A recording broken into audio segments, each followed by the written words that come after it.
Hi friends, இன்றைக்கி நம்ம பார்க்க போகிறது என்னென்னு பார்த்தீங்கன்னா, நாலடியாரை பற்றி பார்க்க போகிறோம்.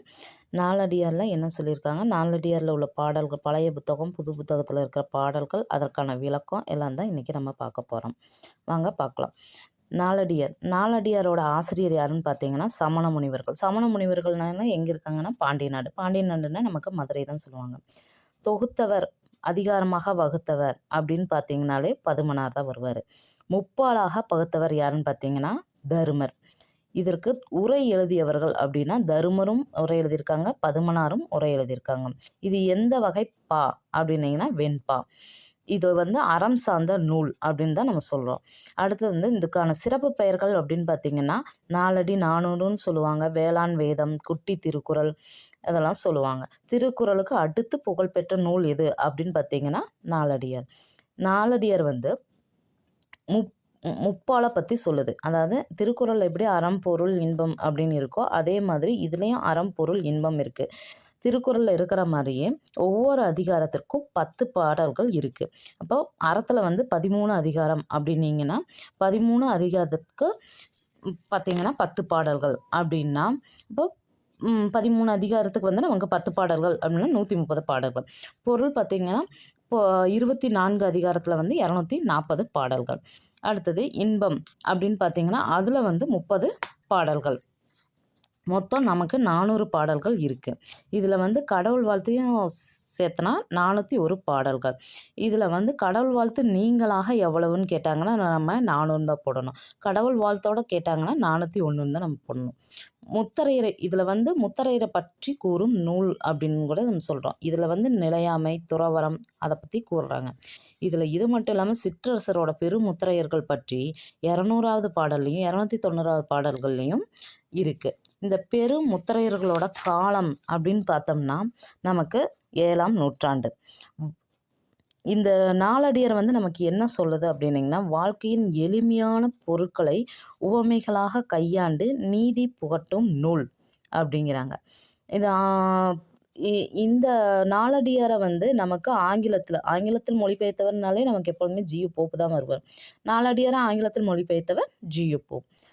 ஆளும் வேலும் பல்லுக்குருதி, நாலும் இரண்டும் சொல்லுக்குருதி எனும் தொடரால் திருக்குறளுக்கு இணையாக வைத்து போற்றப்படுகிறது. இது பழகு தமிழ் சொல்லிறமை நாலிரண்டில் சொல்லாய்ந்த நாலடி நானூறும் நன்கு இனிது. இதில் இந்த மாதிரி சிறப்பான ஒரு விளக்கமும் நமக்கு கொடுக்குறாங்க. இதில் புக்கில் இருக்கிற செய்யுள் என்ன, அதற்கான விளக்கம் என்ன அப்படின்றத நம்ம இப்போ பார்க்கலாம் வாங்க. இது பார்த்திங்கன்னா வைப்புலி கோட்படா வாய்த்திற் கேடில்லை மிக்க சிறப்பின் அரசர் செறின் வௌவார் எச்சம் என ஒருவன் மக்கட்குச் செய்வன விச்சை மற்றல்ல பிற. அப்படின்னா கல்வியை நம்ம ஒரு இடத்துல இருந்து எடுத்துக்க முடியாது. அதை நல்ல மாணவர்கள் நமக்கு கிடைச்சாங்க அப்படின்னா அதை நம்ம சொல்லி கொடுத்துருவோம் அவங்களுக்கு. இப்போ சொல்லி கொடுத்தா அதுன்னு நம்மக்கிட்டேருந்து எதுவுமே அழிய போகிறதும் கிடையாது, அதுக்கு எந்த ஒரு அழிதலும் இல்லை. அதே ஒரு சிறப்பான அரசன் கோபத்தோடு அந்த கல்வியை நம்ம எடுத்துக்கலாம் அப்படின்னு நினச்சாலும் கூட அதுவும் முடியாது. ஆகையால் நம்ம பிள்ளைகளுக்கு என்ன சேர்த்து வைக்கிறோம் அப்படின்னு பார்த்தீங்கன்னா தன் பிள்ளைகளுக்கு தேடி வைக்க தகுந்தவை கல்வி தான், வேற எதுவும் இல்லை அப்படின்னு சொல்கிறாங்க. இப்போ பாருங்கள் அதுக்கான விளக்கம். கல்வியை சேமித்து வைத்த இடத்திலிருந்து பிறரால் எடுத்துக்கொள்ள முடியாது.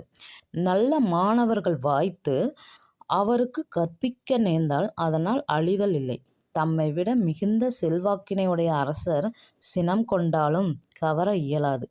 ஆகையால் சேமிப்பு என ஒருவன் தன் பிள்ளைகளுக்கு தேடி வைக்க தகுந்தவை கல்வியே ஆகும், மற்ற பிற அல்ல. ஓகேங்க. அடுத்தது என்னன்னு பார்த்தீங்கன்னா நாய்க்கால் சிறுவிரல் போல் நன்கு அணியார் ஆயினும் ஈக்கால் துணையும் உதவாதார் நட்பெண்ணாம் செய்தானும் சென்று கொள்ளல் வேண்டும் செய்வினைக்கும் வாய்க்கால் அணையார் தொடர்பு.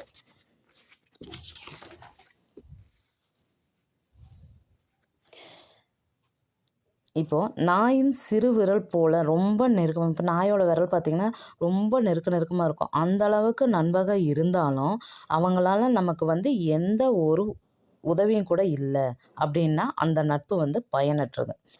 பயனுள்ள நண்பர்கள் வந்து வெகு தொலைவில் இருந்தாலுமே வந்து வயல் வரப்பில் வந்து எப்படி அந்த வாய்க்காலில் வந்து தண்ணி எப்படி ஓடுதோ, ரொம்ப தொலைவில் இருந்து நமக்கு வந்து அந்த பயிருக்கு வந்து சேருதோ, அதுபோல் ரொம்ப தொலைவில் இருக்கிற நண்பர்களால் நமக்கு வந்து அந்த வாய்க்கால் போல் வந்து உதவி செய்வ தொடர்பு வந்து மிகவும் மேலானது.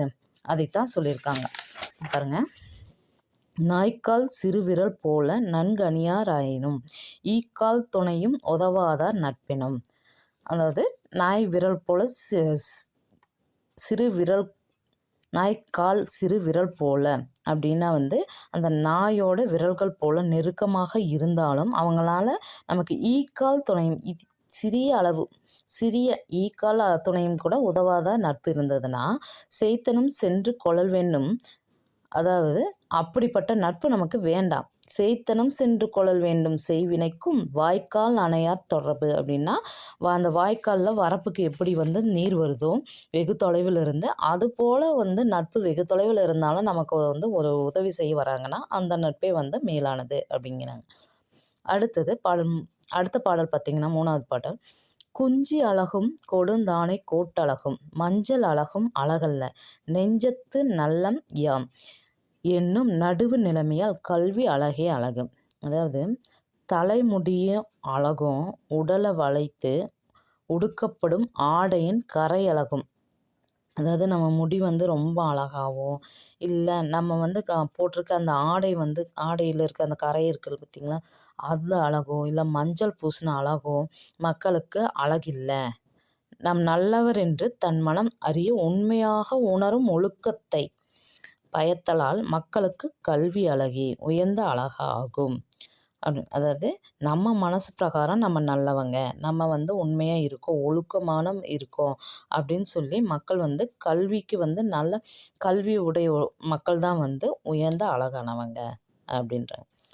அடுத்தது கல்வி கரையில் கற்பவர் நாட்சில மெல்ல நினைக்கின் பிணிப்பல தெல்லிரின் ஆராய்ந்து அமைவுடைய கற்பவே நீரொழிய பாலுன் குறுகின் தெரிந்து. அதாவது கல்விக்குங்கிறது வந்து கரையே இல்லை. அதை கற்பவர்களின் நாட்கள் மட்டும் வேணால் நமக்கு கம்மியாக சிறிய அளவில் வேணால் இருக்கலாம். இப்போது நம்ம மெதுவாக நினச்சி பார்த்தோம்னா நோய்கள் நிறைய இருக்குது. ஆனால் அதில் வந்து ஆராய்ந்து அதில் எடுத்து இப்போ வந்து ஒரு நீரில் வந்து பாலை வந்து கலந்தாலும் அந்த அன்னப்பறவை வந்து எப்படி அந்த நீரை தனியாகவும் பாலை தனியாகவும் பிரித்து அதற்கு பயனானது மட்டுமே எடுத்துக்குதோ, அந்த மாதிரி எவ்வளவு இதாக இருந்தாலும் கல்வி ஒருத்தர் வந்து அடைஞ்சிருக்காங்க அப்படின்னா அவங்க வந்து நல்லதை மட்டுமே எடுத்துக்கணும், அதுதான் நமக்கு நல்லது அப்படின்னு சொல்கிறாங்க. அடுத்தது பார்த்திங்கன்னா பெரியார் கேண்மை பிறை போல நாளும் வரிசை வரிசையா நந்தும் வரிசையால் வானூர் மதியம் போல வைக்காலும் தேயுமே தானோ சிறியார் நட்பு. சிறியார் தொடர்பு.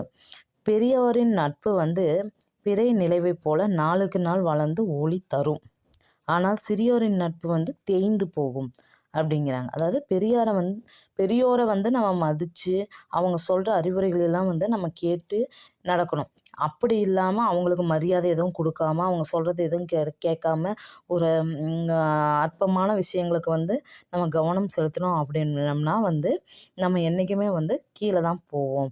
அப்போ அது வந்து சிறியாரோட தொடர்பில் இருந்தா அப்படின்னு சொல்கிறாங்க. நம்ம எப்பொழுதுமே வந்து பெரியவர்கள் சொல்லும்போது அந்த விஷயங்களை வந்து நம்ம அறநெறி பிரகாரம் எடுத்து வாழ வேண்டும் அப்படின்றாங்க.